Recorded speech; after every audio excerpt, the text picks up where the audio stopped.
Le contexte qui prévaut à cette conférence, à l'issue d'une élection législative que nous avons tenue, au cours de laquelle il n'y avait que deux candidats, M. Mamadou Sanogo et moi-même, M. Djumanda Abdoulamara.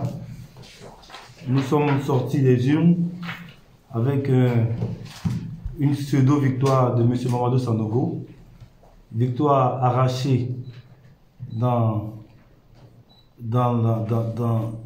la contestation, victoire arrachée dans la violence, dans des irrégularités, et il nous apparaissait, après avoir déposé notre réclamation au Conseil constitutionnel, de nous adresser à la presse pour que de tels agissements que nous avons constatés, qui sont de nature à asphyxier la démocratie, que de tels agissements prennent fin, étant entendu que nous espérons une reprise de ces élections, mais encore que pour demain, nous avons des élections à préparer.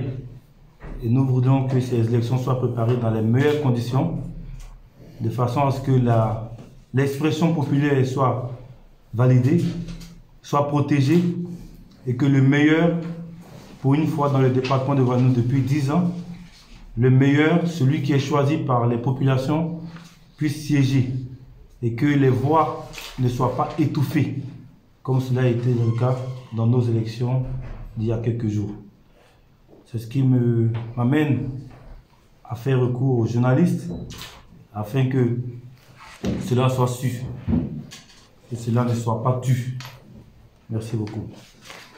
Il a été de 48%, a priori, tel que déclaré par la CEI.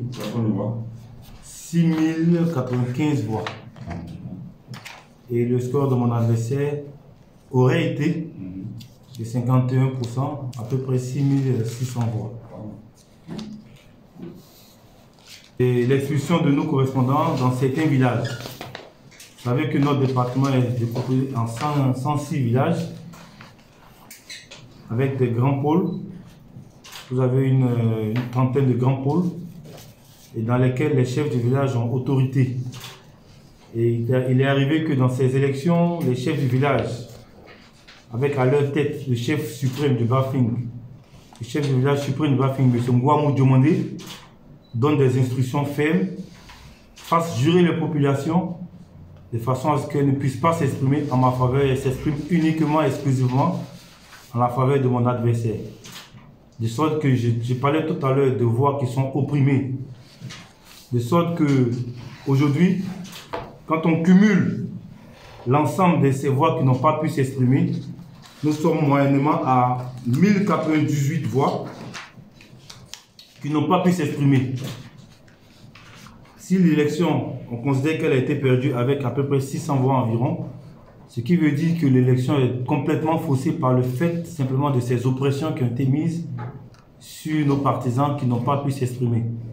C'est un point très important, c'est un point essentiel, dans la mesure où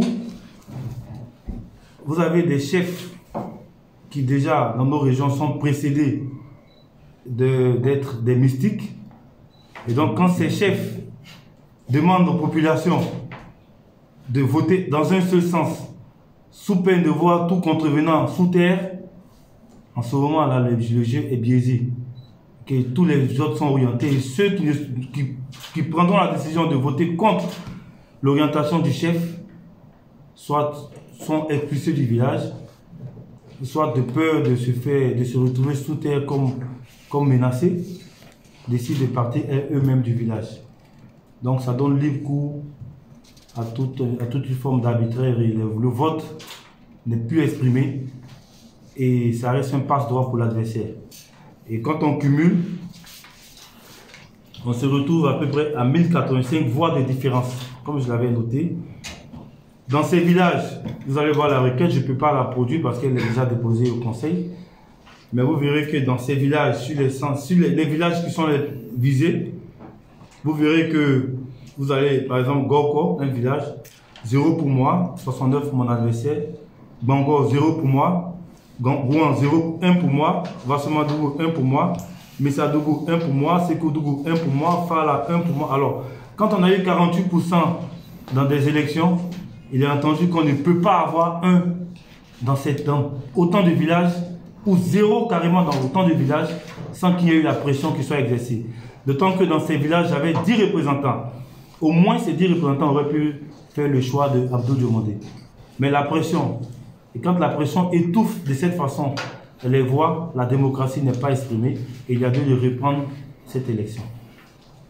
On a un rapport du qui a été fait et même les chefs, certains chefs ont été interrogés et c'est avec fierté que ces chefs ont brandi le fait que leurs ordres ont été donnés et que le lendemain du scrutin, les quelques rares personnes qui s'étaient aventurées à voter pour Amara Diomandé, il a été demandé que ces personnes-là soient retrouvées et soient sanctionnées. Implication personnelle du chef suprême, Ouamou.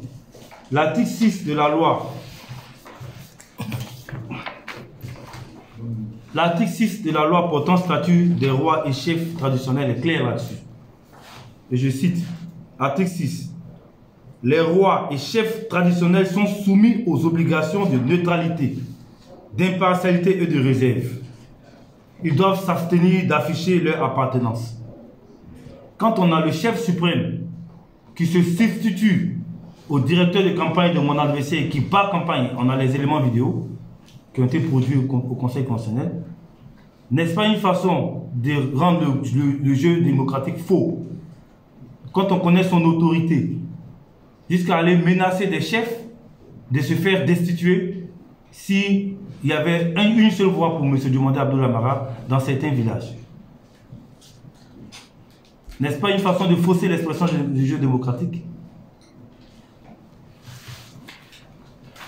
Le troisième point qui a été mis en avance, nous avons des éléments vidéo de mon adversaire remettant de l'argent à des membres de la CEI.